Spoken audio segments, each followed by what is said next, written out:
சாய்ராம் வணக்கம். ஓம் சாய்ராம், ஜெய் சாய்ராம்.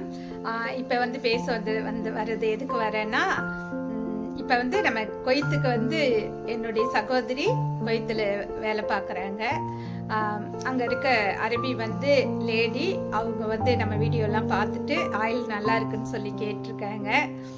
அவங்க கேட்டது இதை பாருங்க, இது எஸ்விஆர் ஹெர்பல் ஏர் ஆயில் கிடையாது, இது ஏர் டை. சரிங்களா? ஏர் டைனா டை அடிக்கவே தேவையில்ல, ஆயில் தடவுனா போதும். ஏன்னா பாருங்க, நமக்கு இப்போ கொஞ்சம் ஆயில் அப்ளை பண்ணி நல்ல ரிசல்ட்டு. இவ்வளோ நாள் நல்லா இருக்குது. ஏன்னா ஒரு 10-15 நாளைக்கு மேலே ஆகுது நம்ம ஆயில் தடவி. மறுபடி இப்போ ஆயில் தடவி குளிச்சா போதும், வேறு எதுவும் கிடையாது. ஆனால் இன்னைக்கு நான் ஆயில் தடவலை, சாதாரணமாக தான் குளித்தேன். அந்த மாதிரி ஆயில் இது ஏர் டை தான்.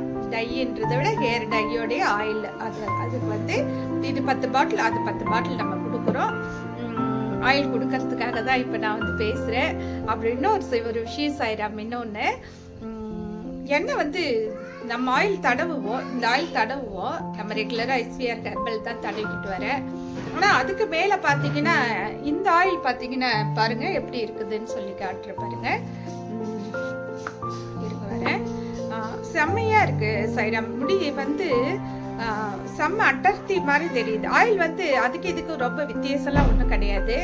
இது கொஞ்சம் நல்லா திக்கா இருக்கு, திக்கு அப்படியே ஒரு மாதிரி கட்டியா இருக்குது ஆயில். அது கொஞ்சம் தண்ணியா இருக்கு, அவ்வளோதான், வேற ஒன்றும் கிடையாது. எல்லாமே ஒரே மாதிரி தான், ஒரு பொருள் தான் போட்டிருக்கோம். ஆனால் கொஞ்சம் எக்ஸ்டெண்ட் பண்ணியிருக்கோம் ஆயிலுக்காக. இந்த ஆயில் கொஞ்சம் எக்ஸ்டெண்ட் பண்ணியிருக்கோம், அவ்வளோதான். மற்றபடி நம்ம நல்ல சீக்கா வச்சு நம்ம தேய்ச்சி குளிச்சா பார்த்தீங்கன்னா, முடி கொஞ்சம் அப்படியே குளிக்கும்போது கொஞ்சம் எப்படியா இருந்தாலும் கொஞ்சம் முடி கீழே கொட்டும். ஆனால் இப்போ நம்ம இந்த ஆயில் தடவின பிறகு அந்த மாதிரி கொட்டுற பிரச்சனை கிடையாது, ஆயில் நல்லா இருக்குது. அது ஒன்று. அப்புறம் இன்னொரு விஷயம் என்னன்னா, எஸ்விஆர் ஹெர்பல் ஏர் ஆயில் நேச்சுரலாகவே செம்ம ரிசல்ட் சாய்ராம். இதுக்கு சொல்கிறதுக்கு வார்த்தை இல்லை. அப்புறம் இன்னொன்று என்னன்னா, நீங்கள் இளநரை முடி நரைக்குது, என்ன பண்ணுறது, நம்ம நரைச்சி போச்சு